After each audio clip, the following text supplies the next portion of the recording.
I want to respond today, yet again, briefly, to this endlessly repeated notion that somehow the Chinese are snatching our intellectual property, stealing it, forcing it, and all the rest. I've commented on it before. I'm not going to repeat that, but I want to deal with it again here.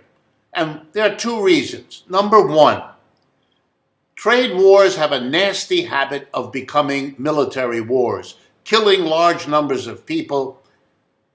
And that's a tragedy we need to avoid. It's happened twice in the 20th century. World Wars I and II were heavily shaped by economic conflicts, trade wars, investment wars, and so on among the combatants in the war. That cannot be allowed to happen again. Much of the history since then has been an effort to do that. And it is simply moving in that direction, to ratchet up the rhetoric around a trade war by claiming the other side is cheating, is stealing, and all the other childishnesses that pass for commentary these days.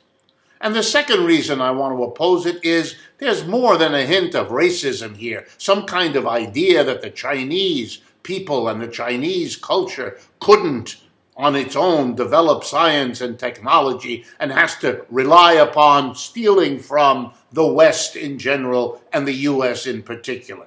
That is really offensive material and should not be taken seriously. Let me explain. In the past, I have explained how and why most technology is transferred. People who know anything about technology and science know that it develops unevenly. This scientist makes a progress that another scientist takes longer to do. It develops quicker in this field than in that field, in this country rather than in that country. The conditions of scientific research vary. The inspiration governing the scientist in question varies, etc., etc. So it develops unevenly.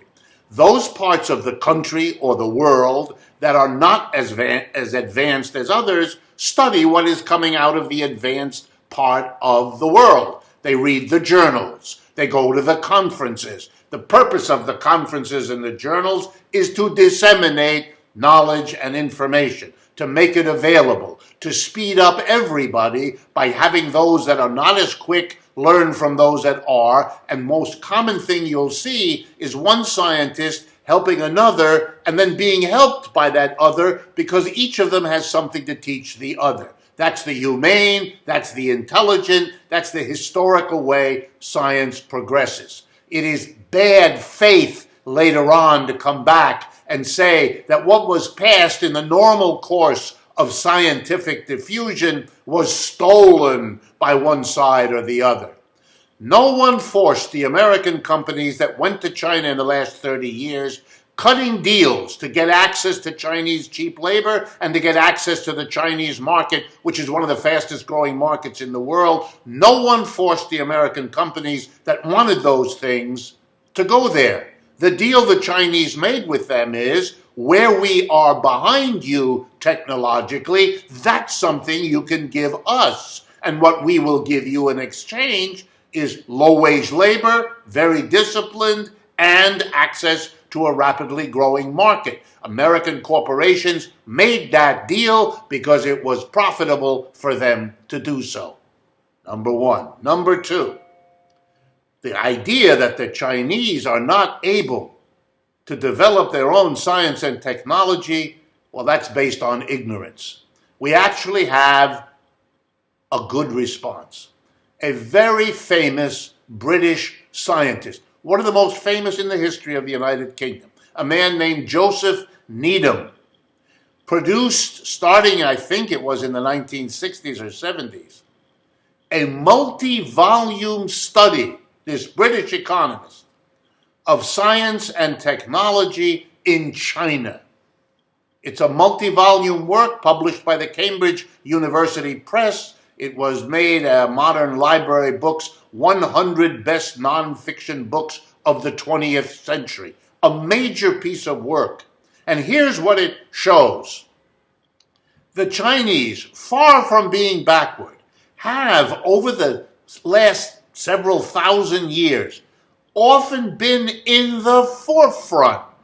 They have developed science and technology which was way ahead of the West and which the West copied, which is what is normally done.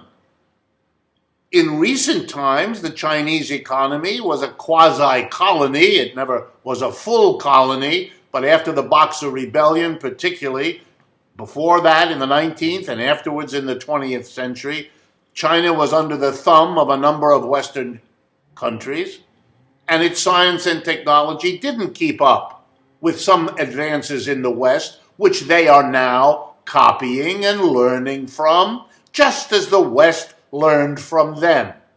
But to pick out one phase of this complex interaction that we have documented thanks to Joseph Needham and his colleagues who've produced this work, Science and Civilization in China, taking up much of the last half of the 20th century, it is clear that the implication that the Chinese have no experience at or don't know how to develop science and technology is not only bad faith, but is based on total ignorance.